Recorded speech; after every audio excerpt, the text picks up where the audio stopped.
안녕하세요. 김다큐가 읽어주는 사진책, 오늘은 다른 섹션으로 돌아왔습니다. 이제까지 연변으로 간 아이들 한 권 읽은 거고요. 그 사이에 이 코리안 디아스포라라는 책이 나왔어요. 그래서 요거 책이 나오고 또 조금 분주하고 해서 업로드가 조금 늦었습니다. 이 책은 저의 20년간의 취재기를 다시 한번 엮은 것입니다.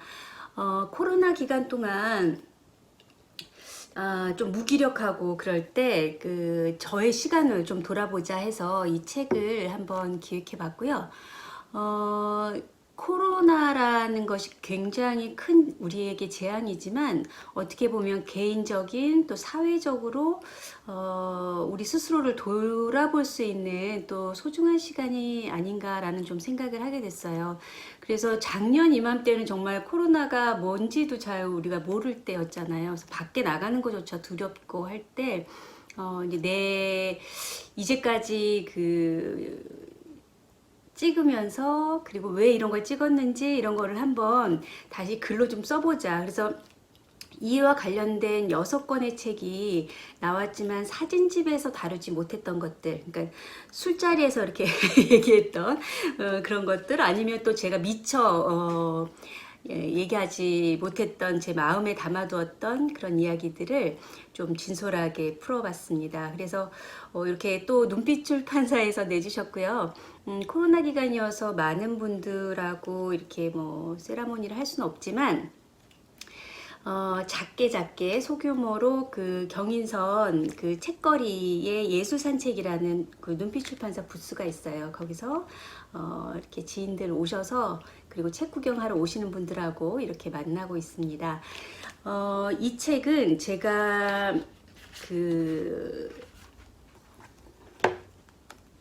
나눔의 집, 위안부 할머니들을 만나면서 다큐멘터리를 어떻게 시작하게 됐는지 그 이야기부터 시작하게 돼요.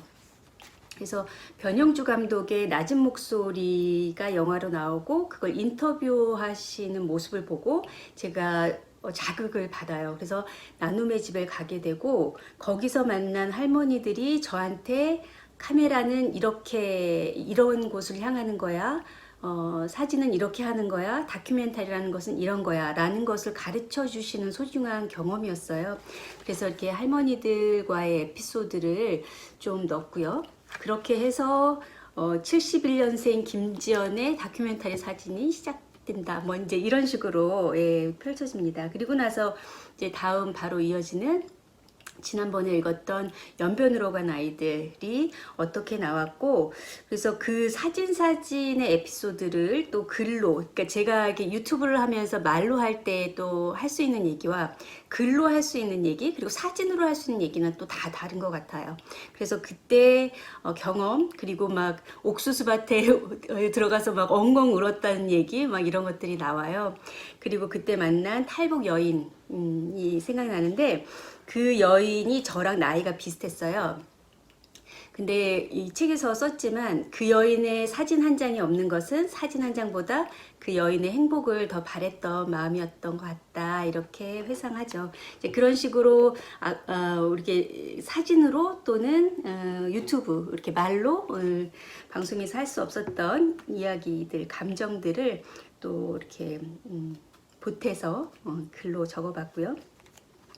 그 다음에 이제 세 번째 섹션이 중국 동포의 눈물이에요. 그래서 외국인 노동자의 집을 취재하러 갔다가 거기가 성남 외국인 노동자의 집이었거든요. 이제 성남시에 제가 들어가게 되고 이를 계기로 해서 성남시로 아예 이사를 가요. 그 주미교회 옆으로 성남시 태평동. 거기서 한 5년간을 살면서 외국인 노동자들의 친구가 되기도 하고, 또 저는 크리스찬이 아니었지만 또 크리스찬이 되면서 그때 만난 우리 목회자 분들의 영향을 받아서 저의 삶의 태도를 바꿨다.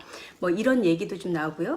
중국 동포들을 만나면서 느꼈던 거, 그리고 외국인 노동자의 집을 오가면서 제가 느꼈던 거, 이런 것들을 좀 담고 있죠. 그래서 같은 동포임에도 불구하고 중국 동포들이 국내에서 받는 그 서러움, 이런 것들을 담아봤습니다. 이런 거는 이따 제가 따로 촬영해서 사진을 좀 다시 보여드리기는 할게요.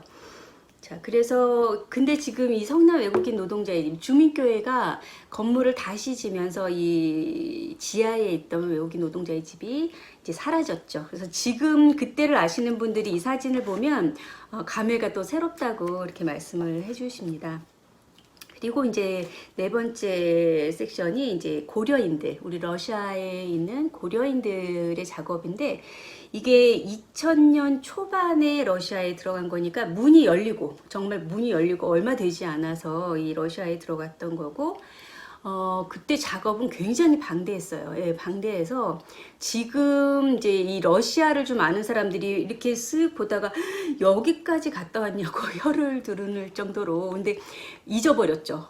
내가 얼마나 그때 힘들었고 얼마나 뭐 오래 기차를 탔고 이랬던 게 이제 잊어버렸는데, 지금 여러분들의 또 이렇게 말씀을 들어보니까 정말 방대한 작업이었다라는 생각이 들고, 연해주 지역에 가서 우리 고려인들이 살았던 그 마을들을 지금 이제 강제 이주로 인해서 마을의 흔적들이 사라지고 있는 그 작업부터 시작하게 돼요. 그리고 나서 어떻게 강제 이주를 당해서 중앙아시아까지 갔는지, 그 중앙아시아라는 데는 정말 우리와 어떤 연결고리도 찾기 힘든 그런 아주 낯선, 그리고 지형적으로도 먼 곳인데, 그곳에 사람들이 버려지다시피 하지만 또 강인한 생명력으로 거기를 개간을 해서 또 농사를 짓고, 이런 우리 강인한 고려인들의 어떤 힘을 느끼면서 제가 그때 당시 굉장히 힘을 많이 받았던 것 같아요. 그래서 책에서도 언급을 하는데, 그런 강인한 민족성이 목숨 바쳐서 제국주의에 한 거하고, 또 피 흘려서 민주주의를 획득한 우리 그 민족성으로 연결되는 것이 아닌가라고 스스로 물어보기도 합니다. 자, 그래서 이 고려인들의 작업은 저한테 좀 위로가 됐던 작업이었어요. 그때 당시 연변에서 탈북아이들 만나고, 또 중국 동포들의 그 눈물을 보고, 그 위안부 할머니들의 그 피해상을 겪고 이제 이러면서 정말 우리 현대사, 근대사가 너무 아프고, 그 피해자들이 아직도 살아계심에도 불구하고 국가의 역할은 너무 제한적이고, 이런 것들을 보면서 스스로 조금 그 멘탈이 지금 굉장히 힘들어하고 있을 때, 우리 고려인들을 만나면서 강인한 힘을 느낄 수 있었습니다. 그래서 힘을 많이 받았고, 그걸 계기로 해서 또 다음 작업이 이어질 수 있었던 것 같아요. 그래서 다음에 작업이 이제 일본의 조선학교로 넘어가는데, 그 넘어가기 직전에 제가 약간의 카메라의 방향을 틀어요. 그래서 아까 말씀드렸지만 외국인 노동자의 집 때문에 이사간 그 성남시에서 빠르게 양극화가 되는 우리 대한민국 사회를 보게 됩니다. 그러면서 그것을 취재하면서 이거에 대안은 없을까라는 질문을 하고, 베네수엘라의 무상교육, 무상의료, 그 다음에 방글라데시의 가난한 사람들한테만 돈을 빌려주는 그라민은행, 이런 것들을 찾아다니면서, 그리고 또 미국의 오큐파이 월스트리트 그 취재까지 이렇게 이어지면서, 한 축으로는 이 양극화, 세계의 양극화 현상에 대해서 취재를 한 축으로는 이어가고 있었죠.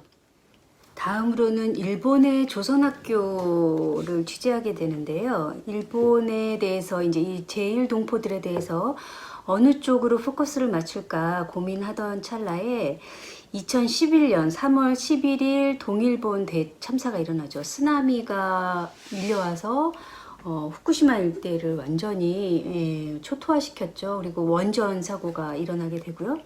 자, 그때 제가 그 방송으로 보면서 느꼈던 건 관동대 지진이 생각이 났어요. 그래서 그때도 그 문제를 그 외부로 돌리려고 조선인들이 우물에 독약을 탔다라는 막 소문을 퍼뜨리게 하고, 그래서 자경단들이 막 민간인을 학살하는 그런 대참사였죠. 하지만 역사적으로 지금 분명하게 밝혀진 게 좀 거의 없는 그런 슬픈 역사입니다. 그래서 이번에도 누군가를 타겟으로 삼는다면 그게 누굴까라고 생각했을 때 우리 일본의 조선학교 학생들이 생각났어요. 그래서 저고리를, 교복이 저고리거든요. 그 저고리를 입고 다니는 그 여학생들한테 막 그 뭐라 그럴까요? 막 무력을 행사하는 그런 일들이 간혹 있었죠. 그래서 지금은 교복을 학교 안에서만 입습니다. 그래서 입고 다니지는 않는데, 아니나 다를까 그 3.1 대참사 이후 제가 걱정했던 바대로 우익들이 대놓고 이제 이 그 조선인들, 우리 그 한국인 포함, 그리고 이 조선학교 포함해서 굉장히 극한적인 그 발언들을 쏟아내고 또 행동들을 하고 있죠. 그래서 다행인 것은 일본의 조선학교가 이 대지진 이후에 남한에서 그 같이 이제 시민사회에 있는 사람들의 같이 이제 이 지진을 극복하고자 하는 운동들이 생기고, 그때 같이 손을 잡게 되고, 저 역시 취재하러 들어가고 싶은 의욕은 많았지만 그것이 그 섭외도 힘들고 대지진 참사로 그 공항에도 들어가서 접근할 수 없는 상태였기 때문에 섭외 부분이 가장 힘들었죠. 그래서 이 중간에 이제 뭐 그런 얘기들은 좀 생략하고, 어쨌든 도읍구 초중급 학교, 조선 초중급 학교에 취재를 하러 들어가게 되고, 그 이후에 이제 후쿠시마 조선학교까지 그 졸업식까지 취재를 하게 됩니다. 그러면서 우리가 조선적이라고 하는 무국적 상태의 우리 동포들에 대해서 한 걸음 더 알게 되고, 조선학교에서 어떤 일이 일어나고 있는지를 객관적으로 좀 알아볼 수 있는 기회였다고 볼 수 있죠. 그래서 조선학교가 조총련계 학교인 것은 맞습니다만, 지금 와서 그것을 따지는 것은 무의미한 이유가 지금 한국 국적의 학생들이 가장 많습니다. 그 다음에 무국적, 그 다음에 일본 국적. 그렇게 해서 우리 민족학교라는 개념이 더 강하고요. 그 우리 조선 말과 문화를 지키고자 고군분투하고 있는 우리 조선학교를 동포사회만 맡기지 말고 남과 북이 합쳐서 이 학교를 잘 우리가 그 지켜나간다면 의미 있는 일이 아닐까 한다라는 얘기를 다시 한번 이 책에서 언급을 하고요. 그리고 나서 이제 사할린 이야기로 넘어갑니다. 사할린 문제는 아직 지금도 제가 관심을 갖고 활동하고 있는 분야고, 2014년부터였나요? 예, 킨하고 그 지구촌 동포연대라는 시민단체와 같이 가면서 1년에 한 번씩 음력 달력을 만들어서 가져가고 있습니다. 요즘 이제 코로나 때문에 못 들어가고 있는 상황인데, 그래서 우리 1세, 2세들이 얼마나 고국을 그리워했으며, 그리고 지금도 그 법이 따라주질 않아서 이분들이 불합리한 상황에 처해 있는 상황들을 알리고자, 그리고 그들의 그 1세, 2세들의 눈물을 우리가 잊지 말고자 하는 그런 뜻에서 작업을 하고 있습니다. 자, 그렇게 해서 20여 년간 김다큐가 찍어온 그 사진들을 이렇게 묶고 글로 엮고 해서 다시 한번 코리안 디아스포라라고 묶었습니다. 자, 그래서 이 책이 지금 따끈따끈한 나온 지 얼마 안 된 책이고요. 이 책에 있는, 그리고 아까 얘기했지만 6권의 책들은 이 책 이후에 또 하나하나 자세히 사진과 함께 에피소드 같이 들려드리도록 하겠습니다.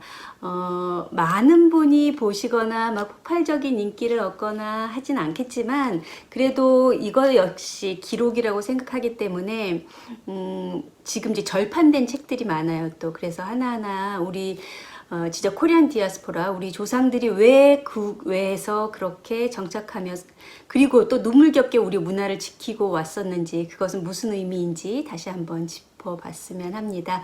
이 책은 다시 앵글을 바꿔서 이렇게 한번 수루룩 보여드릴게요. 고맙습니다.